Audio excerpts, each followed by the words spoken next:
Buenas tardes, good afternoon, bonsoir. My name is Maria Angelica Ramirez. I will first give this announcement in Spanish, then in English, and then my colleague will provide it in Haitian Creole. And it will be also translated into American Sign Language. Buenas tardes, mi nombre es Maria Angelica Ramírez, mis pronombres son ella y ella, y hoy estamos proveyendo interpretación al español, criollo y criollo haitiano con Marb Language Services para asegurarnos de que hoy todos tengamos acceso a esta conversación en el idioma que prefiramos. Si alguien de ustedes prefiere escuchar, si puede escuchar en español, pueden dirigirse a la parte superior izquierda del auditorio, donde tenemos equipos de interpretación, y ustedes van a poder tenerlo en su persona y escuchar en tiempo real en español.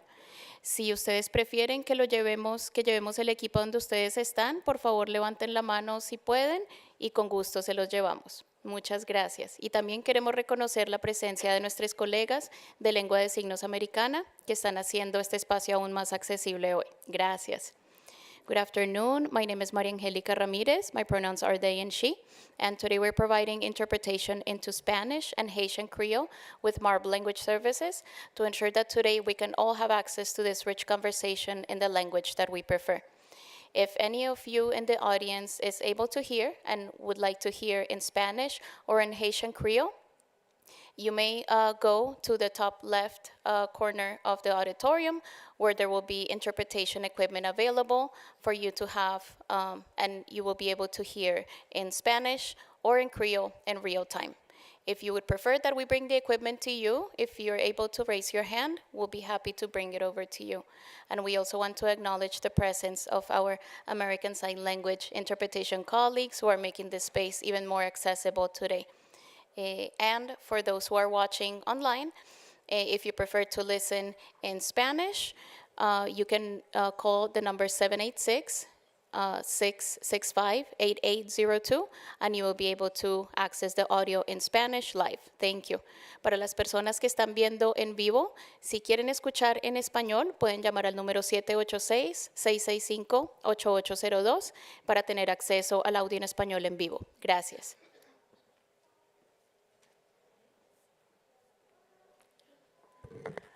Bonsoir tout le monde.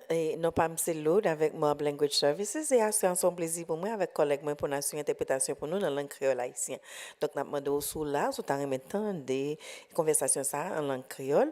Tant pis, montez en haut à gauche et il y a des gens qui viennent baka interprétation, on matériel d'interprétation capable de prendre et puis ça pour capable d'entendre en créole haïtien.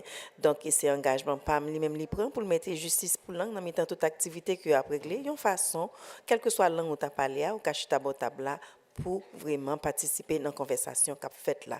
Donc et si vous même tout attendez en direct ou en bas live là, si tu remettez en créole ou capable reler dans 305 et 901 et puis 26 92 305 901 26 92 et puis obtenir un créole haïtien toute activité qui a passé dans live là. Donc merci tout le monde et puis ça bonne participation.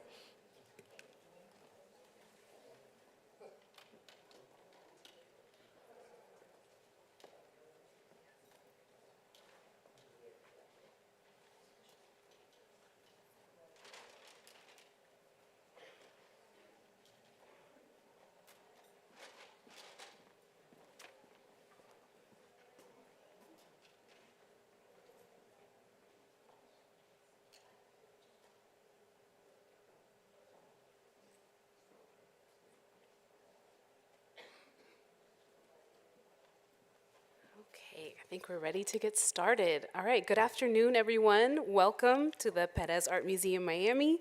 Thank you all for joining us today for this program, both to you here live in our auditorium and also to those that are watching us on YouTube.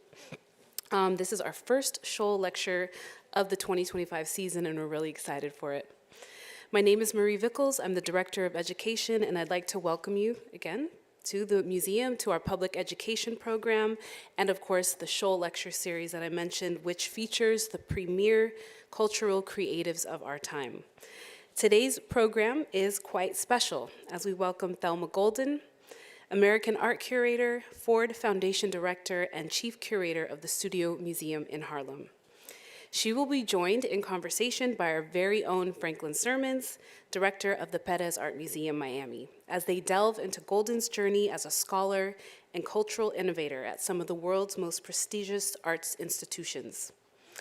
From her groundbreaking scholarship to her visionary focus on how art can inspire and uplift communities, Golden has defined what it means to center international artists of the African diaspora in the art historical narrative. With 20 years of museum leadership and the imminent unveiling of the Studio Museum's new building, today's conversation promises unique insights and perspectives into her dynamic work that has posited international artists of the African diaspora within the broader context of contemporary art history. A few acknowledgements before we get started. A very special thank you goes out to Deborah and Dennis Scholl for their ongoing support of this important lecture series and inspiring programs. Thank you. We appreciate you. I would also like to thank the incredible team of people working to produce our PAM education programs. I would like to acknowledge David Miller, Education Coordinator, and our world-class audiovisual team, Denise Faxis, Andrew Bird, and Lazaro Yanes and Jose Choque on video and cameras. We could not do this without you all, so thank you.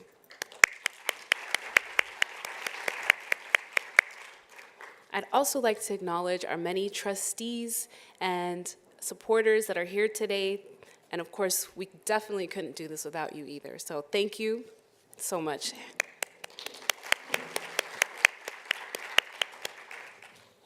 Okay, and now for a brief bio on our incredible speakers before we get started.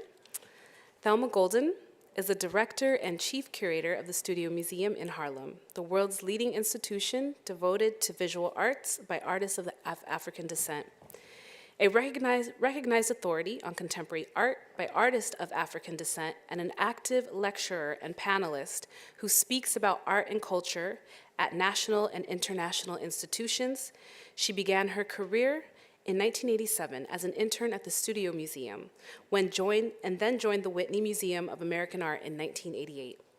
Golden returned to the Studio Museum in 2000 as a deputy director for exhibitions and programs, and was named the director and chief curator in 2005.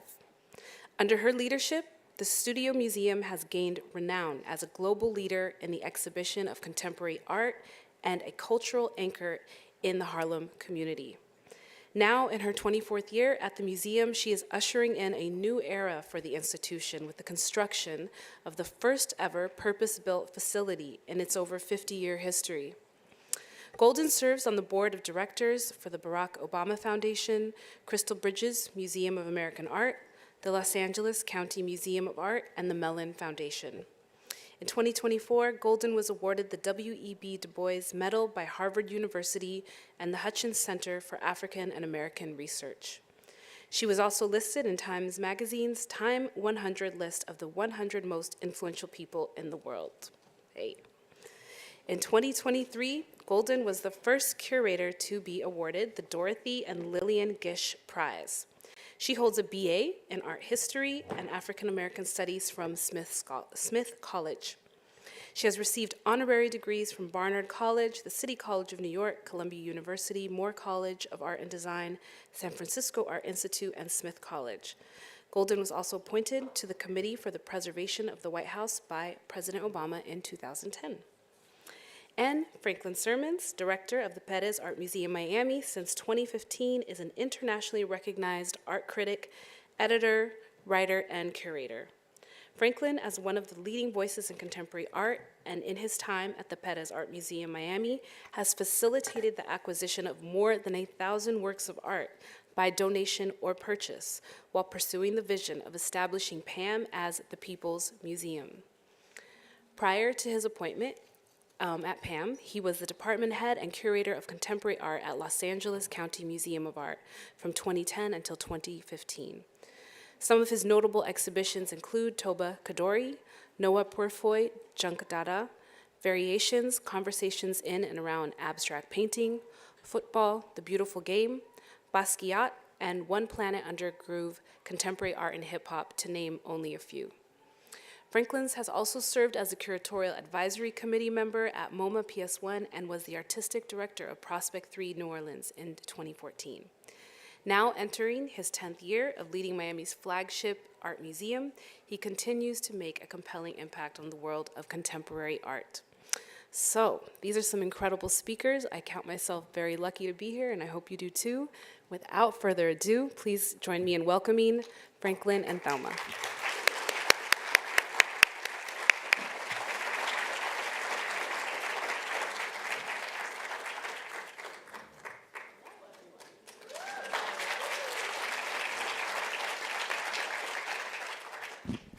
Thelma, thank you.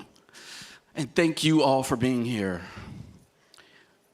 There are so many places we could go with this conversation. I think we're going to have some images going in the background at a certain point. Well, did you see that little movie about the Studio Museum? Didn't it make you cry? Really It's incredible. It is incredible. Every time, but I've seen it 1,000 times. And every single time. And here we are. And here we are. All right. So, yes, where would you like to start? First of all, can I just say how thrilled I am to be here at the Perez Art Museum, Miami? Really. Earlier, I was saying to Franklin, I've had a long relationship with this institution from the time that it was what it was before it became the Miami Art Museum. And I first came here because my colleague, Suzanne Delahanty, invited me. And I had the occasion to both speak and engage with this museum. And then again, you know, in what I will consider an eternal gift, Terry Riley invited me to be part of a committee of museum professionals that he brought down 5 or 6 times over 2 years to think about what a museum building could be. And I think back to those conversations, and I know they're inspiring the way in which I've gone about the building of the Studio Museum that we are doing now. But there's so many other ways I could talk about Miami. So I'm just thrilled to be here. Thank you all. We are thrilled to have you. Okay. Let me also say just thank you to everybody. Thank you to the Scholls. Thank you all for being here. I want to also just say thank you to our trustees because so much of this is happening because of y'all. So thank you. Just raise your hands, please. I see our board president in the front, Luke. Thank you. So many of you. And just to acknowledge our incredible staff. I mean, you heard from Marie briefly. Marie has been here since this building opened and running the education department and also working as a curator herself. So I just want to acknowledge her and David Miller. Thank you. And that said, I mean, as somebody who has considered museums, and we are here. We are here this weekend. We're not only here this afternoon, but we're here to think about museums. We're here to think about art from, I'll say, the diaspora, and I think we'll problematize that a little bit. And we're here to celebrate you. You heard the bio, and I can listen to the kind of awe in which people acknowledge some of those accomplishments. But when we think about curator, when we think about director, when we think about politician, dare I say? Yeah. Okay. Ambassador, we don't let's say have to say, proximity. No. Right. Ambassador, someone who has worked across a variety of spaces within museums. I have to just start with, because I believe there's something to it. What was the beginning? What was it like growing up in New York City? How do you even imagine what you've done? You know, Franklin's asking me these questions that he knows the answers to. And that's because Franklin and I have known each other for a long time. You know, and as I enter, you know, my 6th decade, I think it's very interesting. You know, when you're young, when someone is just like 5 years older or 5 years younger, it seems like a whole generation. And then you get older and it's like you're the same age. That's how I feel about Franklin. And what I will say is, you know what it's like growing up in New York City when you have access to art and arts institutions, when you have the opportunity, because of public transportation, to move around the city yourself, when you had, in the era I grew up and are continuing and perhaps people are reinvesting in, lots of free access for young people in arts institutions, it meant that, I had an imagining of what it could be to understand a life in which one engaged in the arts. Now, my parents' idea was that I could get a job, another kind of job, and then, engage in the arts as a hobby. But by the time I got to high school, I was fairly certain I wanted to be a curator. By the time you got to high school. I wrote in my college essay that I wanted to be a curator of contemporary art at the Whitney Museum. Wow. That is incredible. Why? Because I did it, or because you knew. Because you knew. And that is something that I think I'm constantly amazed by and have been amazed by, is that you have moved with a certain intention for a while and knew that from the beginning. Yeah. And even we heard it in the bio. I mean, you interned at the Studio Museum. In 1985. So my second year in college, I was an art history major. I had interned at the Metropolitan Museum when I was in high school. So that alone, an incredible experience. I'm 16, 17 years old and going to the Met every day for my job. And then in the summer between graduating from high school and going to college, I worked for the high school programs department for two artists, a modern dancer named Rika Burnham and a contemporary artist named Randy Williams, whose work you would know as he was one of the Just Above Midtown artists, but working at the time as a museum educator. So, I was taught as a young person by artists, right? My way of thinking and seeing was through artists' voices. I didn't know it as that at the time, but that's what I know now. And, so I knew what I wanted to do, and my parents supported it. That's really the miracle of the story. Yeah. You know, that, when I said I'm going to major in art history, that would be what my parents would have to defend, like at Thanksgiving dinner. No, for real. That would be the whisper. She's still majoring in what is it? Art history? Yeah. Right? And my parents, they supported it. I double majored in African American studies, which equally was an interesting conversation. I'm in the first generation that went to liberal arts schools that had African American studies as a whole major. Smith. And at Smith, but at that time there were many, but we were the first group that could do that. I had the incredible gift, right? Top 10 in my life, probably one being born to my parents, but two, student of James Baldwin, when I was a student at Smith College, double majoring in art history and African American studies. And because everyone else in the class had writerly aspirations, rightly so, in class with James Baldwin, my being an art history major intrigued him. And it intrigued him in ways that he would just say the names of artists to me apropos of nothing. And, in the middle of one of those kind of Baldwin sentences, right? And then he'd turn and be like, Buford Delaney, right? And I took that as, he was giving me responsibility for these legacies, which at that time, this is 1987, 86, 87, were not being tended to. And so that was a great gift. And then interning at the Studio Museum confirmed that my work would be about Black artists. Yeah.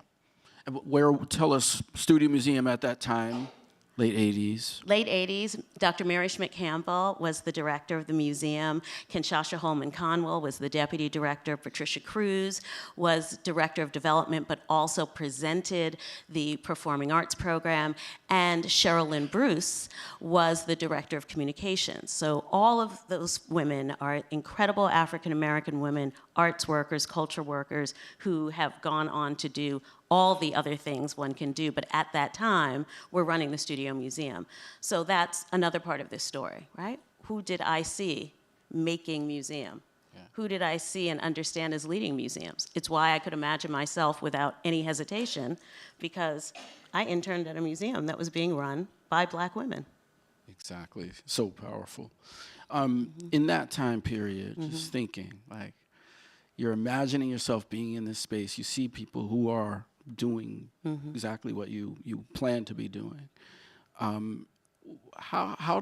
Give us some of Studio Museum itself, like some of the background, some of the history. I know we got some of the images going by, but you talk a lot about place being important, about location being important, and just anecdotally, I think, for me coming out generationally at a different time, one that has squeezed itself 4 years into What Franklin nothing. is saying is that when I was working at the Studio Museum, he was still in high school.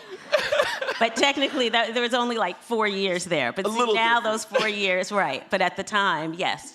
Right. Exactly.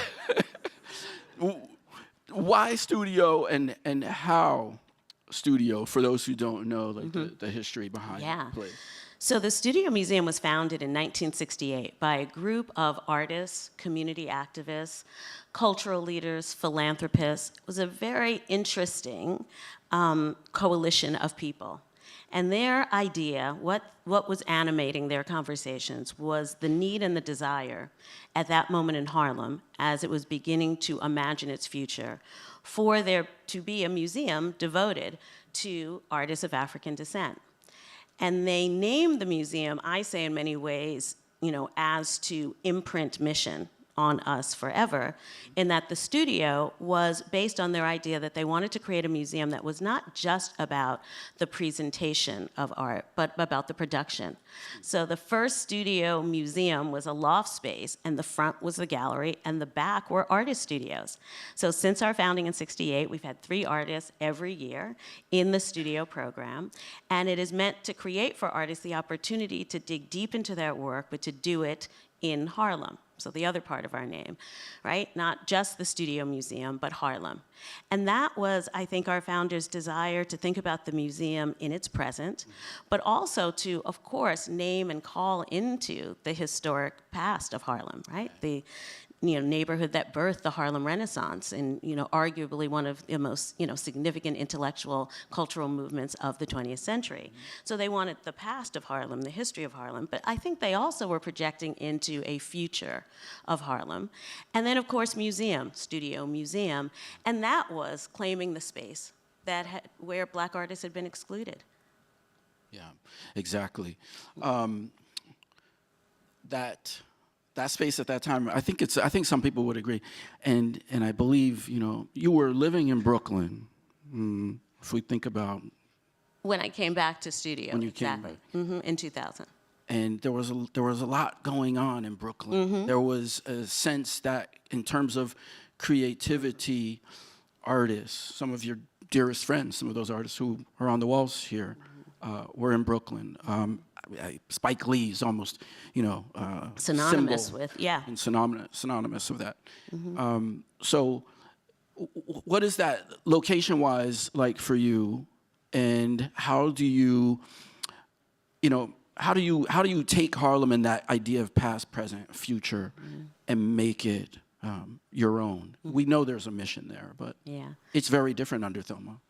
Yeah, it's interesting that you point that out, that when I came back to the Studio Museum after a decade at the Whitney in 2000. I was living in Brooklyn, and I was living in the Brooklyn that had come out of the 80s and Spike Lee's 40 Acres and a Mule and the whole scene of spoken word poetry that created, a whole arm of hip hop, the visual artists and film artists that were living in the Fort Greene, Clinton Hill area. So it felt like Brooklyn was the center of a Black creative, 20th century universe. So to take a job in Harlem felt like maybe I was going to get saddled with like a nostalgic idea of the past. Yeah. And as a curator who had been so deeply steeped in the 90s in contemporary art, in conceptual art, I just, in some ways, had fear about what it meant to step into, right, Harlem, given how it is understood. Yeah. Okay. Moving into the building, moving into Harlem. Let's backtrack a little bit. So when you get out of school, you first worked at Jamaica Center for the Arts? No, when I graduated from college, I worked at the Studio Museum. So this is my third time working at the Studio Museum. So first intern, second, graduate from college in May, and my father, Artie Golden, beloved late father, says, with you, this museum thing, fabulous, great, love you, get a museum job, but if you don't have one by September 1st, you are getting a regular job. So, this was a challenge because he was serious. Also, I should say, that summer, because I'd interned all through my college years, right, Studio Museum, I had all these fancy internships, Artie Golden made me work for Golden & Golden Insurance that summer, right? I had to pay, I was paying off the debt of, my Smith College education and all these, art internships. So he was, literally in my business. Like if I wasn't sending out those resumes and looking for a job. And it happened, I used his office phone for my resume. And in August of 1987, after graduating in May, Kinshasa Holman Conwell, Deputy Director at Studio Museum, called me to tell me that I was awarded a one-year museum fellowship. And my father took the message. I still have the piece of paper, right, from his office where he wrote it out. We know about, message pads, right, where it said, to, date, what it's about. Yeah, I have one of those where my father wrote it out, and I had to call her back. But then that was my year, 87, 88. And then I went to the Whitney as a curatorial assistant. 88 to 90, and then I went to Jamaica Art Center to work for Kelly Jones. Okay, so all of this is happening in very fast. Yes. You went from being a curatorial assistant to working for Kelly Jones to Coming back to the Whitney in 1991 as a curator. And thinking about Philip Morris, is that right around the same time? And you were a director, you're all of 24 years old. No, I was like 25. Okay. No, I had to claim it in those years, I was probably 25. Absolutely. A lot of magical things are happening in that period. And it seems like the Whitney, in many ways, was, I guess, the more avant-garde space to talk about contemporary art in New York. Were you always interested in the contemporary? Was there ever a fact of thinking through modernism or your interest in other art historical periods? Was it always about artists? It was, because I think what I know is that I was always interested in objects, right? I love museums. I love the space of museums. I love being in spaces with art and people. But I also really was intrigued by the people who made art. And so it's what made me want to be a contemporary curator. Also, at that time that I was in high school, in college studying, that was the 80s in the art world. And so this is the time when many artists, but specifically the one that bonded us, that you are an expert on, Jean-Michel Basquiat, these were living artists in the world. And I knew I wanted to work with the people making the art that we lived with, in the present moment. What is it about that? I mean, you've talked about the presence of art in many different ways and what it can mean. You often, I think, attribute the catalyst aspect of artists being able to, have much bigger conversations, the kind of conversations we need to have right now. That kind of faith in art. And I guess at Studio, there was this automatic way of thinking that it was about place, as you mentioned. The Whitney wasn't like that. It's a very different space. Yeah, I think, obviously I've been thinking a lot about museums, obviously about the physical space of museums, but also, how we understand them, right? Because we know that how we understand museums has transformed, right? Even in the time I've worked in the field. And so, yes, the Whitney Museum was interesting in its specificity because it was a museum that was defined to be about American art, and through its history, that has transformed, and in many ways that reflect the way in which we understand art histories differently now. But the Studio Museum, in its specificity, was not just our mission, museum to preserve, collect the work of artists of African descent, but also our place. And I think the placeness is not just the literal place, but it's also the idea of Harlem as an intellectual space, a psychological space, for some people even a spiritual space, where the kind of idea of Blackness lives. What was your favorite show, or what was the show that you think, I mean, I think we can talk about the 1993 Whitney. You mean that I made? Yes. Oh, please. There's no, I don't, I mean, listen, it's been a long time since I've made shows in a super consistent way. You know, I still think of myself as a curator, but it's not what I do, right, most of the time. Now, you know, I've had a little, you know, side curating gig as part of our MoMA partnership, but in principle, Yeah. you know, the sort of way of thinking constantly about art and idea and making narrative out of it that, you know, I did for so long I don't do. But I think about the shows I made, and I don't know, I like them all for different reasons. You know, learn different things from them. Yes. Continue to think about some of them differently. But you have worked on some of the most significant exhibitions of our time. What was it like to work on the 1993 Whitney Biennial?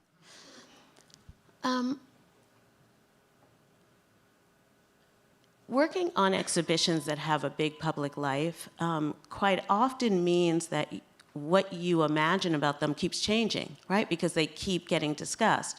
So it was the 30th anniversary of the 93 Biennial last year, and there were lots of programs around it. I participated in some of them, went to many of them.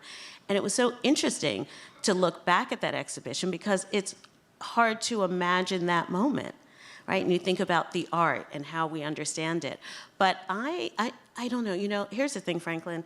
I try not to be nostalgic about my exhibitions because, you know, I'm in, you know, what's next? Yeah. Yeah. I don't want you to be nostalgic, but But maybe a little. But we have to. I mean, 1993, Thelma works on the Whitney Biennial. Were you in college then? No, come on. You were out? No, listen. I got out in 91. Okay, that's what I thought. Okay, 91. So we're there. We're all looking at this show, there. and this is like our Bible, right? Mm-hmm. This is, you mentioned the 80s, and yes, we can look at certain artists in the 80s and say, okay, this is a place where, okay, we can find a place here. We have something. We know a history that all these other New York museums don't even care about yet. Exactly. Mm-hmm. They do now, but they didn't care about it then. Not then. But when you think about the 93 Whitney Biennial, it was first time there was found video footage that was used in the space of the exhibition. Mm-hmm. You think about, for us, I think we often have thought about the pins that our friend Danny Martinez did, the admissions right? pins, yeah. The admissions pins, one of which read, I can't imagine wanting to be white, which was a commentary on what the space felt like for people going there. Countless artists, many of them you worked very closely with, Gary Simmons, Janine Antoni, Glenn Ligon, Lorna Simpson, it goes on. So I think as a curator, and I know there are some of us in here, feel like you're saying something, you're building narrative, and I just think that's so fascinating. And then 1994, you do Black Male, an exhibition that many people would cite as being one of the most important exhibitions of the last 30 years. Not to be nostalgic, but I mean, how do we think about some of these exhibitions now as you move forward? And I know it's not from a curatorial space. We could talk about it equally through your space as a mentor. Yeah. There are countless curators in every major institution who have worked under you. I just feel grateful that I got to do such great work, right? That I got to make exhibitions that not only lived in the art and culture world, but lived in the world. I feel, fun fact. All right, so Black Male, which, you know, is now lauded, and that's, you know, what happens after time, but, you know, was hated. I mean, like, literally hated. Every review about it, save for 2, right? Not that I was counting, but, you know. 2 were, like, bad. And, you know, and it was a range of kind of commentary, but a lot of it lodged itself in the kind of, you know, how dare this be the art that's in, you know, the Whitney Museum of American Art, right? It would come down to that.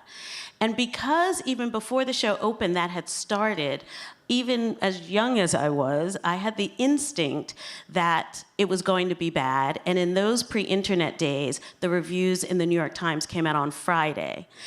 And so the exhibition opened on Tuesday, And then on Thursday, usually the museum could get a preview of what the review was going to be. And when it was very clear that this review was horrible, I got on a plane and I came here to Miami. This is not a joke. I holed up in the Raleigh Hotel, and then whatever hurricane was in November of '94 came. And they made me move down to the second floor, and I couldn't, I had to close the windows, and I ended up here for about a week. I was only trying to go for a couple days because, again, newspapers, the next day you couldn't find them. I was just trying to avoid it. And I ended up here for a week, and that always stays in my mind when I think about blackmail, but that's an aside. What I feel is, I feel very lucky that I got to do important work at that time. Yeah. I look back and I am so glad that I was fueled by a sense of what it would mean to be in that museum. Like, I understood what it meant. Yeah. And I had both a great sense of confidence about it, but I also operated with a certain paranoia. So I didn't know how long I would be there, so I was just trying to do a lot of stuff. Like, a lot. Because I would think, maybe I won't be here tomorrow. I was the first black curator in the Whitney's history, and I got that job in '91. Yeah. The Whitney had been around a long time, so I felt like, there was a lot of catching up to do. The Whitney at that time was at 945 Madison Avenue, the incredible Breuer building, beautiful design, a building that, I have real emotional feeling for. It has a wonderful hidden stairwell. And there were days that I worked at the Whitney and I'd go hide in that stairwell.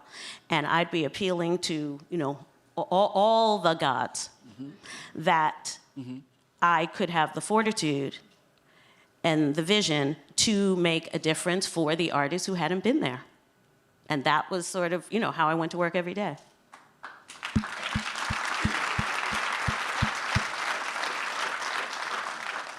And with that experience and coming back to Studio Museum, how do you both build off of a history that you saw, that you had experienced firsthand, love, respect, all that, and yet create something new, something different? When I came back to the Studio Museum in 2000, it was because Lowry Stokes Sims, someone you all have honored here at the Perez, yes, let's clap for Dr. Lowry Stokes Sims. Lowry Stokes Sims, who I knew about because, again, Artie Golden, he figures into this story, probably my junior year in high school when I was already, I want to be a curator, Lowry Stokes Sims was in New York Magazine, and Artie Golden cut that out, and I knew who Lowry was. I had that picture, was on my wall probably for 6-7 years before I met Lowry, to then go on and have her be a friend and a mentor. And so in 2000, when she became the director of the Studio Museum in Harlem and asked me if I would like to work with her as her chief curator, it was an instant yes. So I really went back to the Studio Museum to work for Lowry, to work with Lowry. Wow. And Lowry was at the Met as curator for 27 years of modern and contemporary art. 27 years. Yeah. Incredible. With that kind of history again, then what is the first exhibition that you worked on as chief curator when you came back to studio? Freestyle. Yeah, so I think Freestyle opened in the fall of 2001. Maybe it's the spring of 2001. I began at Studio Museum January 3rd, 2000, which made January 3rd, 2025 my 25th anniversary at the museum. But Freestyle was the first exhibition that I worked on with Christine Kim. Christine was my first curatorial hire as chief curator.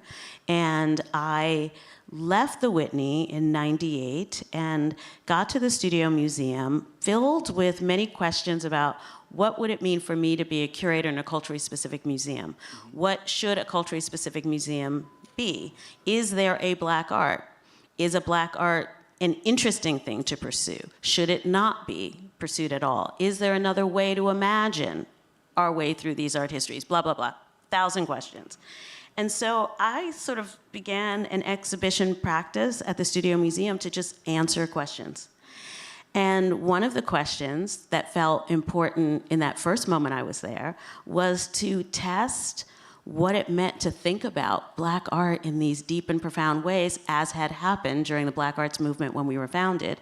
What would it mean to do that at this dawn of a new century? And that's what Freestyle was. 28 emerging artists working cross-media, cross-country, different artistic languages, but kind of bound by, for me at that time, an idea of how we could begin to think through what the art of the near future would be. Right on. Yeah. 28 artists, all from the United States. Yes. At that time. Yeah. There was a way of describing many of the artists in that exhibition that you developed, right? I believe we called some of these artists, or all of these artists, under the rubric of post-Black. Mm-hmm. It's so funny when you don't understand what's going to happen, right, with things.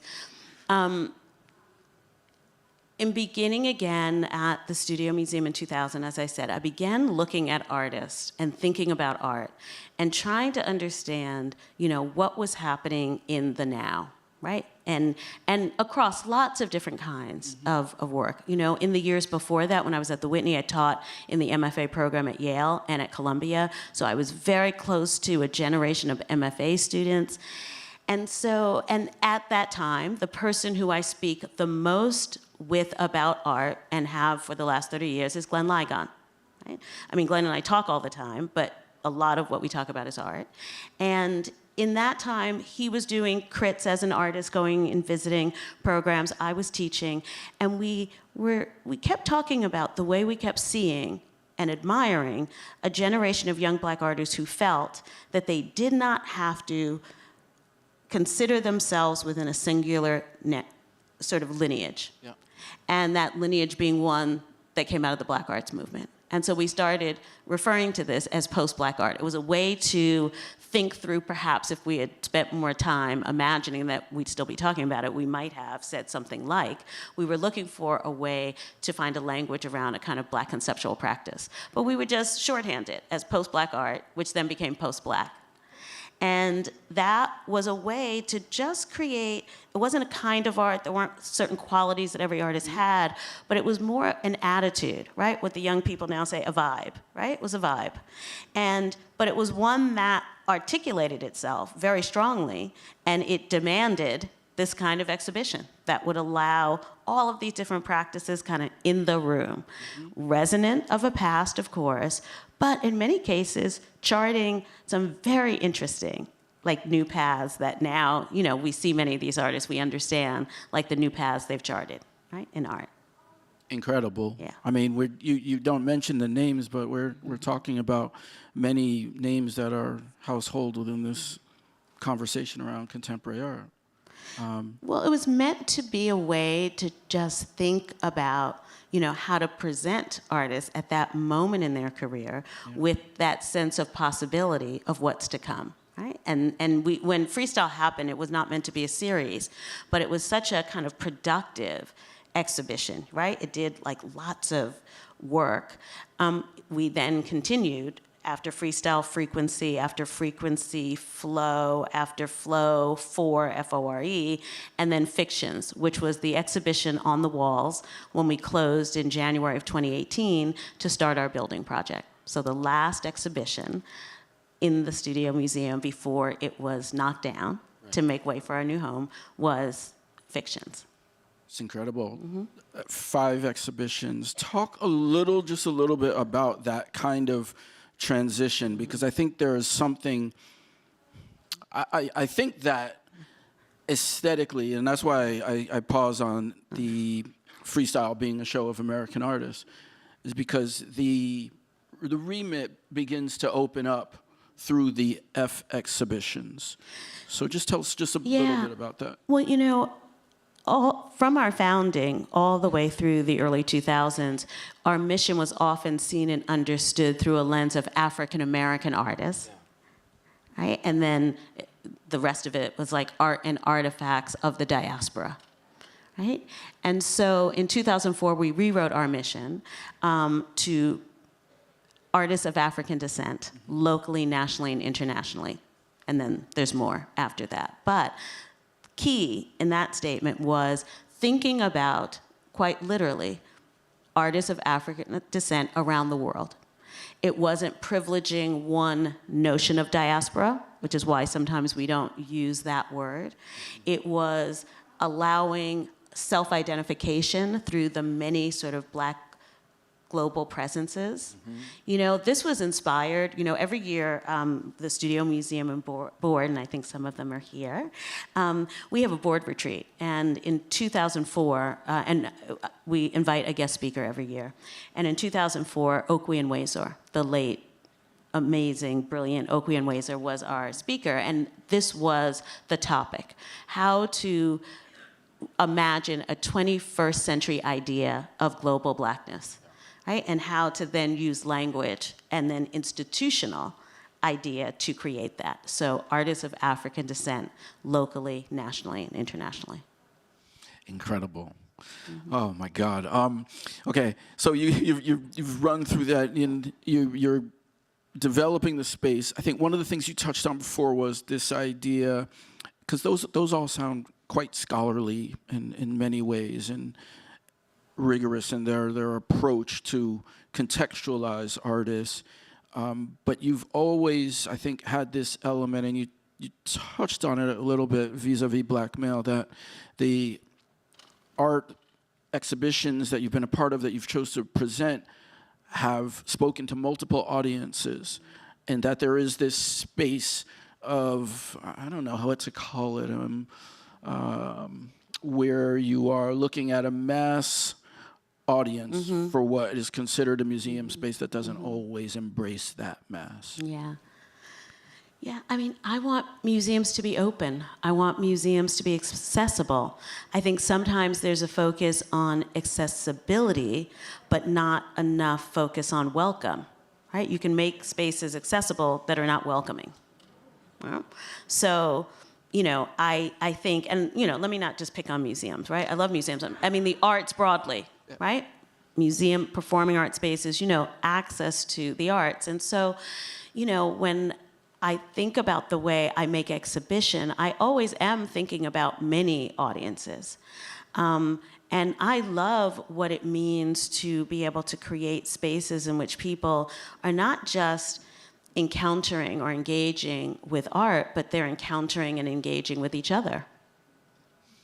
How does that fit into the building that you are making? I mean, the new, amazing, fantastic studio museum in Harlem. You got to say all those words, Franklin, before you say it. I'm sorry. We've been building this building for a long time. You have to, like, you know, really stretch this out because it is incredible in every way. We are opening soon. That's about all I'll say about that. And it is because what we have created physically, but what it's going to allow us to do programmatically is incredible. We knocked down the old building, 144 West 125th Street, a building that was built in 1914 as a bank, and the upper floors were offices. When the Studio Museum acquired it in 1979, it had a store at its, you know, ground floor, but the upper floors were not used. So it was a building that required a lot of work. The incomparable architect, the late J. Max Bond, renovated it in what then was called adaptive reuse, turned a bank into a museum. And we worked proudly in that very idiosyncratic space for many years. But it was a building that required so much just to keep it at, you know, not even ideal, but held together, that it really became a practical conversation. But the practical conversation allowed us to dive into some deep, deep, deep poetry, right? Because, you know, the fact is we needed great HVAC, we needed a loading dock, we needed, you know, walls that were above 10 feet high, as we did not have them in the old building. But why we needed it is so that we could create an experience for our visitors, our local visitors, our Harlem neighbors, our visitors from around the city and the country, but also the many tourists who come to Harlem and come to our cultural institutions. As you know, I mean, Harlem is culture rich. We have the Schomburg Center for Research in Black Culture, which is turning 100 this year, the Apollo Theater, the Dance Theater of Harlem, the National Black Theater, Harlem School for the Arts, so many. So for all of these institutions that welcome so many people, we wanted to create a building that allowed our audiences to see the art, our collection, the exhibitions, to engage in our programs, to be inspired through our education initiatives in spaces, not only meant for this, but that does it with a elegance, a grace, and a beauty, and a power. And that's the building that we have been building since 2018. And hopefully, not hopefully, we will be open soon. Yeah, but end of the year. Right, we will be open soon. But the opening in a way is almost like not the point, right? Because, we've been closed since 2018. Even in our small space with, many challenges, we programmed. We had an active museum. We had exhibitions and public programs and education programs. And that's what we miss the most. Yeah. So really, many on our team are looking forward to not just cutting the ribbon on this amazing, beautiful new building, but really to get back to work and be in the museum that we have been building all these years. You say get back to work, but I mean, we've seen a couple of images. You've initiated an outdoor sculpture-based exhibition program in that time from 2018 to now. In the Harlem parks. Harlem has 4 historic parks, and a lot of coming back to the Studio Museum was not just thinking about the museum, but thinking about Harlem. I lived in Brooklyn, but, I had to move. So in 2007, I moved uptown. And living in the neighborhood, gives me just a different perspective on who we are as an institution, but really more significantly, what we can be for our neighborhood and for our peers. And so, looking around the city and seeing many amazing public art programs in parks in New York City that are used, by people as their outdoor space. They're not like you South Floridians that, living in nature, right? New Yorkers, front lawns are their local parks. So that to imagine bringing contemporary art into parks, and you see amazing things around the city, but there hadn't been projects like that in Harlem. And so we initiated one and commissioned work from artists like Simone Lee and Kevin Beasley and Corey Newkirk and Maren Hassinger and, so many others. And it's one of the many programs that we did while we were closed so that we could maintain presence in Harlem and in the city while we were building the building. Amazing. And another one of those projects at the same time, I mean, we saw the images go by of Tadaskia, who we actually have a piece up upstairs. You've initiated a series of exhibitions, I think you said with your own curatorial hat on, at MoMA. Mm-hmm. Well, first of all, when museum directors get together, the thing you do is you walk through your museum, and when it's your museum, you just point out all the amazing new acquisitions you have, and you're very casual about it. So that's what Franklin just did, oh, and there's his art, da-da-da, and oh, did you see, oh, we just did this little photo show, it's like the flex, look at all, right? This is what you do. So I just had a fantastic walk through the amazing, amazing collection here, no, seriously, and which, has been what has distinguished this institution, the sort of depth and focus of collecting.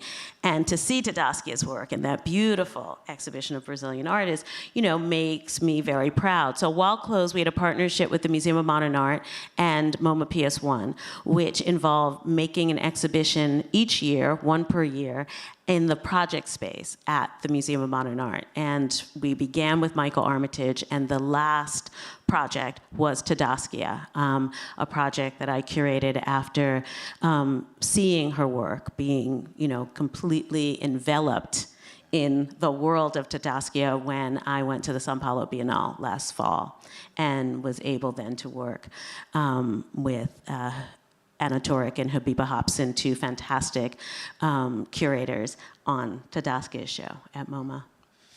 Before we open up for a couple of questions, that question of mentorship. I'm serious. Like, you look at every major institution, somebody's been through studio pretty much under your leadership.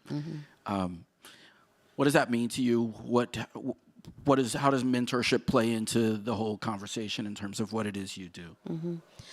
Yeah, I think it's very important to me because I was deeply and profoundly mentored, right? I mean, the only way I could do the things that I did, particularly when I did them, is because I had incredible support.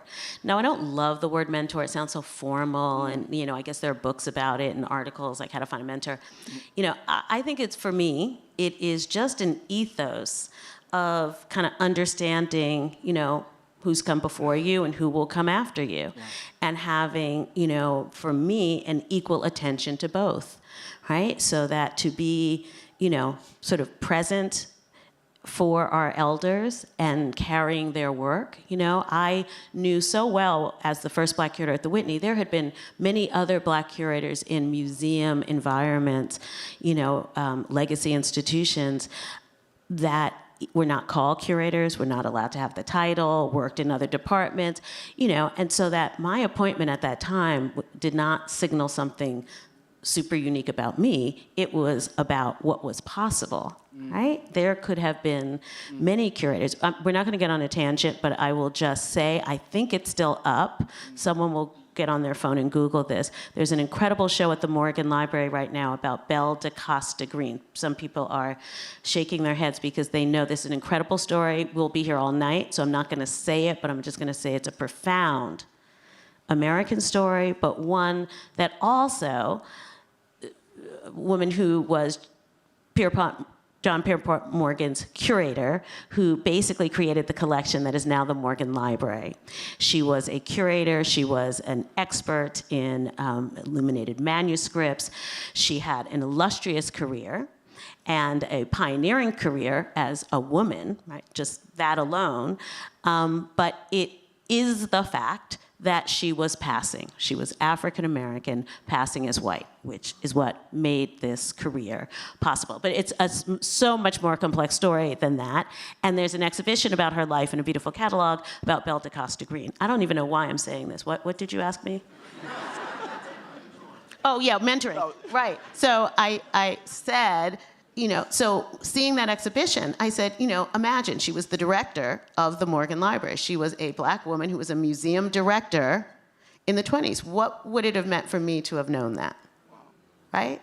Wow. How do I then understand myself knowing that she did that? So that's why tending to legacy, but also really also understanding what it means personally, but also institutionally, to be committed to creating opportunity and possibility for people to not just enter this field, but to succeed in it. Thank you. Thank you. I'm sorry, one more. I got one more. We touched on high points, a lot of high points, so many, but one thing I have to remember. So you've said that one of the first artists that had a particularly profound effect on you came from a television show. Can you tell us about that? That's right. Good Times. Because, as is well known now, and I'm glad this is the case, the work of the character in that show, Good Times, JJ, his work was the work of Ernie Barnes. And so JJ on the show was an artist, so already, right, that imprinting, right, of a aspiring young Black artist, that's what JJ was. But then by the time perhaps I got to college and understood Ernie Barnes had made those paintings, and then understanding, again, a whole other art historical trajectory. So yes, that was very early. But also I have to say, my mother was very good friends with the artist Ernie Kreyòl, and also with the artist Inga Hardison. And both of them are African-American artists from the middle of the century who aren't known as well as they should be and not embedded. Both have work in our collection, and there are scholars working on their work. But I think about the fact that these were people who were in our home, and so that I also had that experience before I knew how meaningful it is for me now to know that. It reminds me also of the relationship between that and an exhibition you did called Black Romantic. And I just we're gathered here not only in this moment, but thinking through what it means to create a collection of Black art and continue to build on that. And I just find that there are endless conversations to be had about approaches to art. Black Romantic was an exhibition that attempted to talk about a whole body of work or a group of artists who were often lumped into a theme that was considered non-fine art, for lack of a better word. Me personally, it's, of all your exhibitions, it's the one that I think about the most repeatedly. Because it's the weirdest that I did, you know, meaning in terms of, how I got there. Exactly. But just a little bit on the show, is it also that desire to speak between spaces, or was it? Yeah, it's an exhibition that I made in 2004, and I really wanted to understand. I think in some ways I was exhausted a little bit with art history and certain kinds of critical conversations. And so I wanted to make an exhibition that was about taste, because that's essentially what it was about. Certain Black art was considered fine art, right? High art, and there was other art that many people had and consumed in their homes, you know, was very ubiquitous in the culture, but yet not considered, right, within the art historical canon. So I really want to talk about taste. And, you know, and this, again, was a show that was inspired by understanding or acknowledging that quite often this idea of what is legitimate, you know, what the culture deems as important, not others, right? Because that was the other thing. I was interested in making an exhibition that was about a conversation within the Black community that was not at all involved in any other art world. So it's the weirdest show I ever made. Truly, the weirdest show I ever made that still has like resonances that, you know, again, you know, I guess I continue to learn about whatever it is, the idea that inspired these exhibitions. I feel that's a gift, you know, of making them sometimes, that you're continually thinking about those ideas. Ladies and gentlemen, the Ford Foundation Director of the Studio Museum in Harlem, Thelma Golden. Thank you.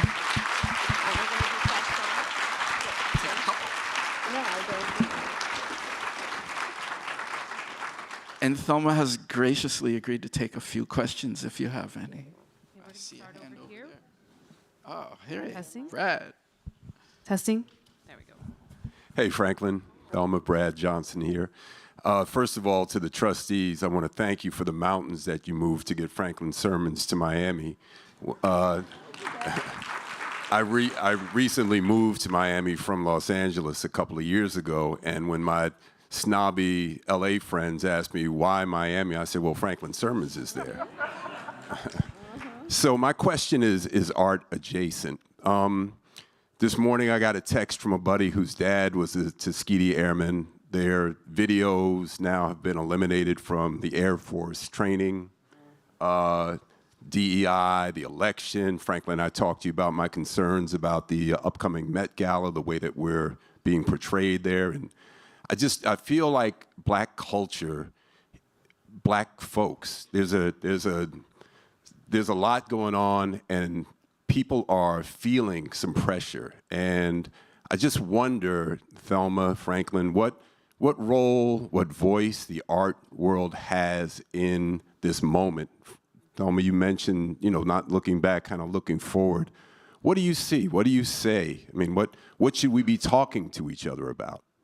Thank you. Okay. Thank you, Brad. I'm going to admit, I don't even know if I can answer, right? Because I think we are all living in this moment, moment by moment. What I'll say is that what I know and have always learned from art history and what I have seen in the present tense is that, you know, artists, and I mean across the arts, not just visual artists, across the arts. Artists are our seers, our thinkers. They interpret. So what I know is happening right now is that they are, just as we are, navigating, but we will most definitely have the benefit of perspective through engagement, right, with their vision and their voices. It is why my work has always centered on artists. I feel, you know, the significance of what it means to have, you know, people who are, on the one hand, always imagining, always reimagining, right? Taking ideas and rethinking them, reimagining them, giving us a prismatic relationship to what we might know. But then they're also creating ideas, right? A kind of future making. And that sense of possibility, to your question, what should we be talking about? We have to be imagining new futures that pull us out of this morass.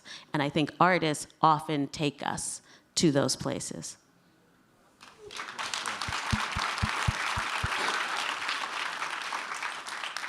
Hi, I have a question. My name's Edie Pearson, and I worked at Studio Museum with Ed Spriggs and Linda Bryant way back in the day. There you go. So that's the 68 to 79 That's right. period. That's right.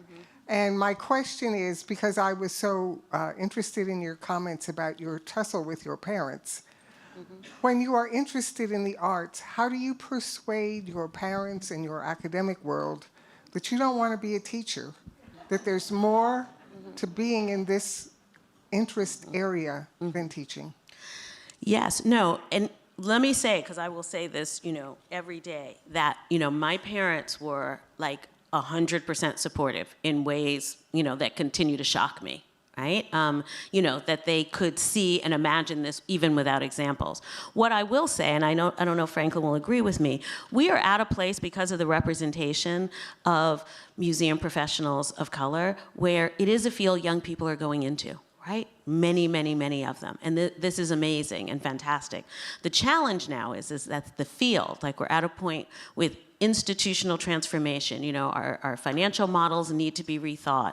The relationship to public and private funds is complicated. The demands on our services, like what museums have to be, right? It's what the field is becoming is shifting. So what I think many of us are trying to do is create young museum professionals that are ready for the museum world that is coming as opposed to the one that we're in now.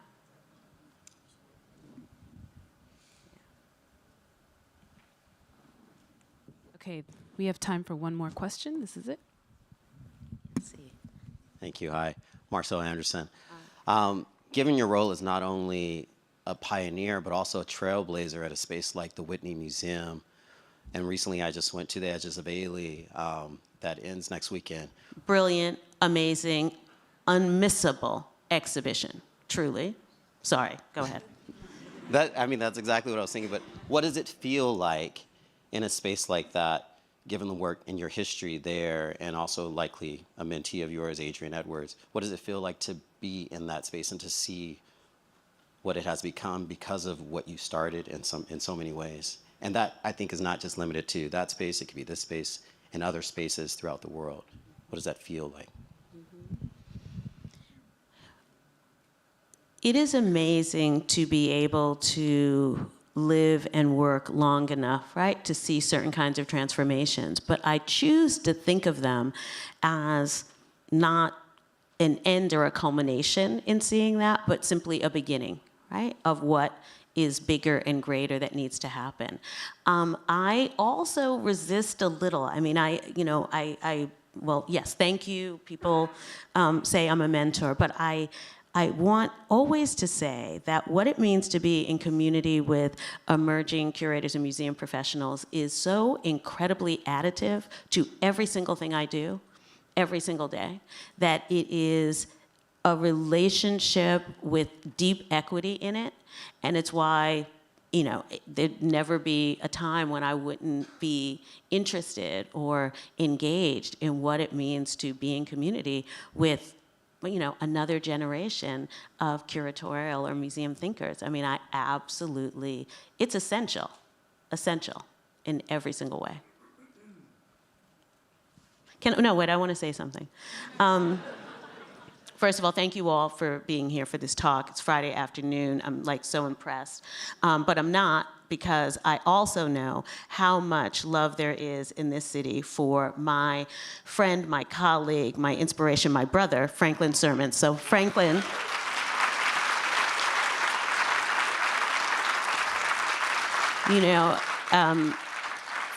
Franklin and I have known each other for a long time. We have been able to work in community with many artists who inspire us both. It has been a pleasure to be in the different cities where Franklin has been and left an imprint, but very significantly to see the way in which you have created such powerful space in this institution. Really. Thank you for that. Yeah, thank you. Thank you. Love you. Thank you for joining us. Another round for Franklin and Thelma.